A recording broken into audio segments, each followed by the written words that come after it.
Hello my dear students, very good afternoon everyone. We shall start our news analysis.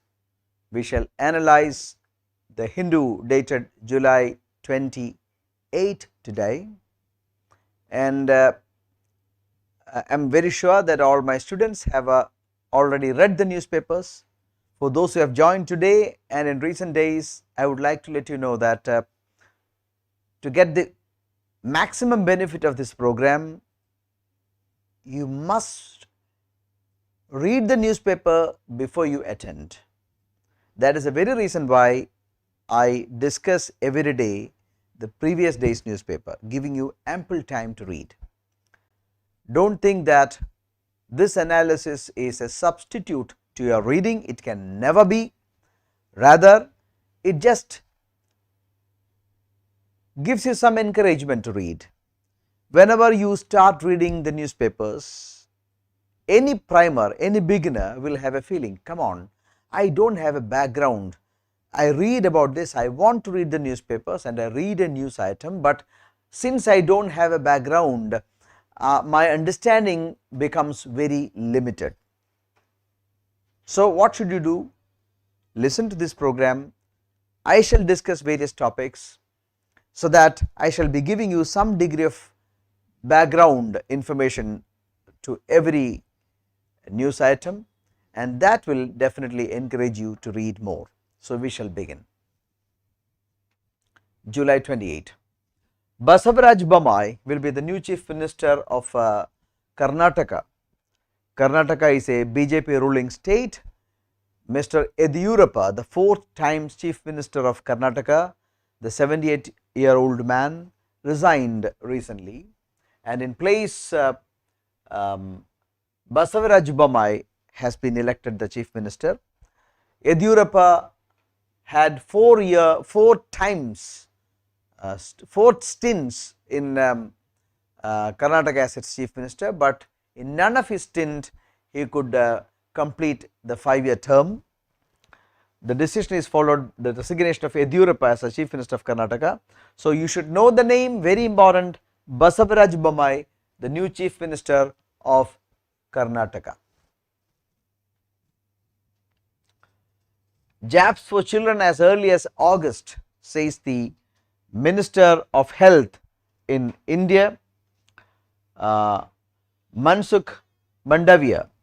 Mansukh Mandavia has said that all children will be, vaccination for children will begin in August 2021.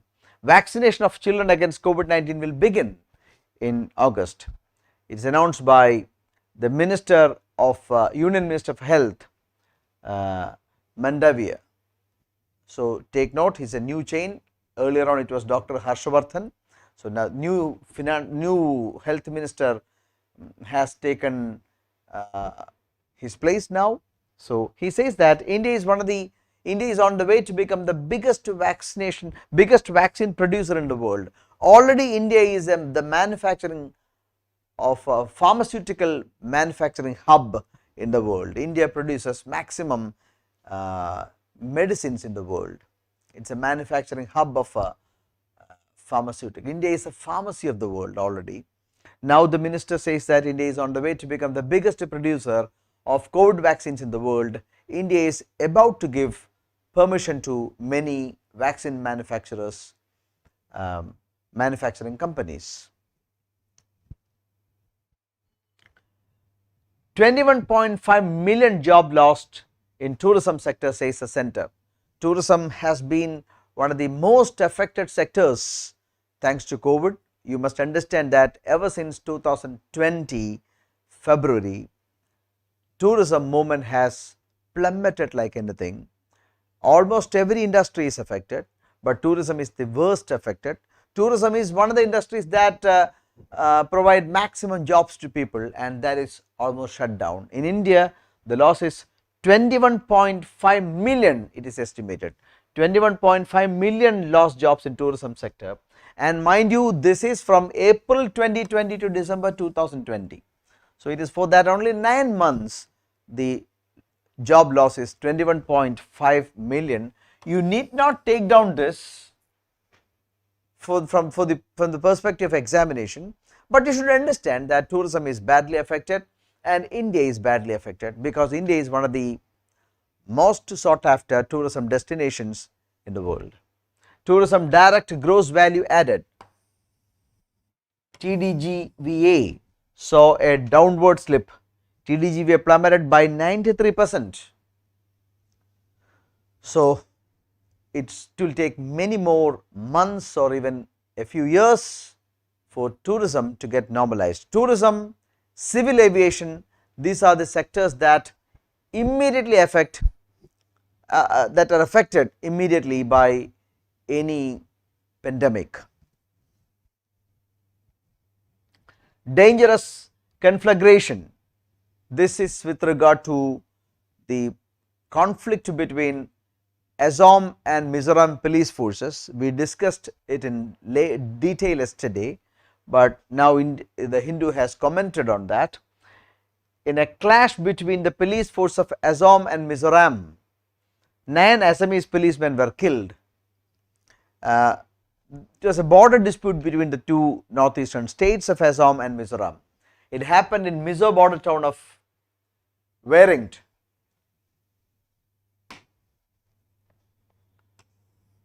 So, why this particular place was the news recently, they may ask if 1 or 2 months later when for the examination, then you should immediately know what is the reason. The clash between the police force of Assam and Mizoram, in which 9 Assam policemen were killed. The sequence of events began in 2020 October, when skirmishes, meaning fight between residents close to the disputed border between Assam's Kachar and Mizoram's Kolasib districts snowballed into violent confrontation. So, residents of these two districts started confronting with each other, and this happened in 2020 October, and this particular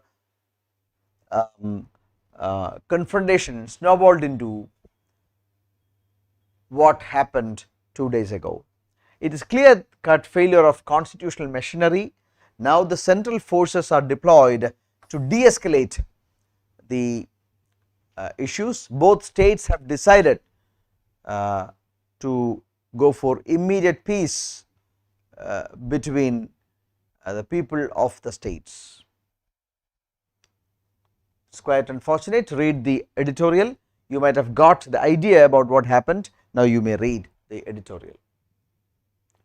Very important from the perspective of examination, Dholavira in Gujarat on UNESCO's World Heritage List. We know that, we read that 2 days ago. Ramappa temple in Telangana was also included in the World Heritage List. There are almost 40 World Heritage sites in India now. The Harappan city of Dholavira, in the present day Gujarat, is named the 40th UNESCO World Heritage Site. Very important from the perspective of examination. Recently, Ramappa temple, it was 2 days ago, the Ramappa temple was also included in the World Heritage List of UNESCO. When a particular site is included in the UNESCO's World Heritage List, immediately that site becomes the hunt point for many tourists across the world, and that is very important for tourism promotion. The ancient city of Dholavira is one of the most remarkable and well preserved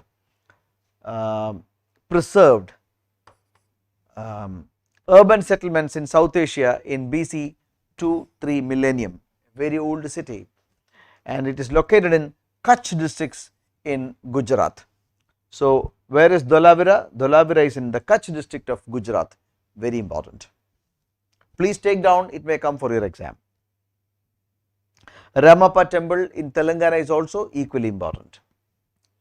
China's sea claims have no basis, says US. This has relevance to the long term claim by China over South China Sea. South China Sea is one of the most um, having the maximum traffic, sea traffic in the world. China has for long put claims on South China Sea. US says that it does not have any basis in international law. The resource rich South China Sea, look, the resource rich South China Sea, through which trillions of dollars in shipping trade passes annually. So that is important. It's the busiest sea route in the world. South China Sea is one of the busiest sea routes in the world, and trillions worth of dollars of commercial trade is taking place through South China Sea. That is the reason why China says that most of the part belongs to China. And what are the other parties in dispute? They are Brunei, Malaysia, Philippines, Taiwan and Vietnam. These are the countries say that no, we have got the sea belongs to us, not to China. But China, eyeing on the trillions and trillions worth trade, has put heavier claim on South China Sea, which is contested by these countries. Now please read that news item. The title of the news is China's sea claims have no basis, says United States. Panel wraps government over MSMEs, urges larger economic package. We know that the medium, small, micro, medium, small enterprises, they are the backbone of Indian industry. They produce the maximum. It is not the big corporations that produce, but 90%, 85%, 90% of the total manufacturing output comes through MSMEs. And MSMEs, mind you, thanks to lockdown, are in real genuine pathetic conditions, and a government panel has asked the government to give more help to MSME sector. Parliamentary panel has pulled up government for offering inadequate relief measures for MSMEs. It mooted fresh measures to help MSMEs to help them stay afloat, including doubling 90-day limit for banks to classify their loans due as problematic. Listen, presently, if any bank loan is defaulted beyond 90 days, those loans must be classified as non-performing assets, NPA, non-performing assets. Suppose A has taken a loan from a bank and A is not able to repay the loan promptly, and if the default period exceeds 90 days, then that loan must be classified as non-performing asset. And once a loan is classified as non-performing assets, immediately bank will make all kinds of troubles to you. Bank will recall the loan, bank will not give you any fresh help, so it will be very difficult. And if your loans in one of the banks has become NPA, then no other bank will also give you fresh loans. So you will be in deep trouble. So now this particular committee has asked the government to double the 90-day limit to 180 days. That is the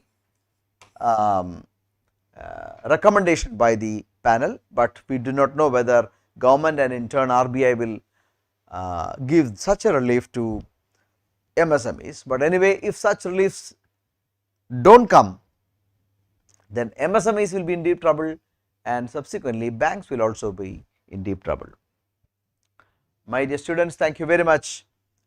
We shall meet again tomorrow with another news analysis. Tomorrow we shall discuss the Hindu data today, June 29.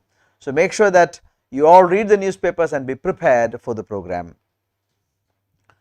That is the ideal thing, and those who have just joined the application today or recent days, please make sure that you lay your hands on the Hindu newspaper as quickly as possible. Reading the Hindu is very important from the point of view of examination and from the point of view of your English language improvement. So please read the newspapers. A few more sessions are coming up today. At 1:30 we will have a session on State Bank of India mains examination.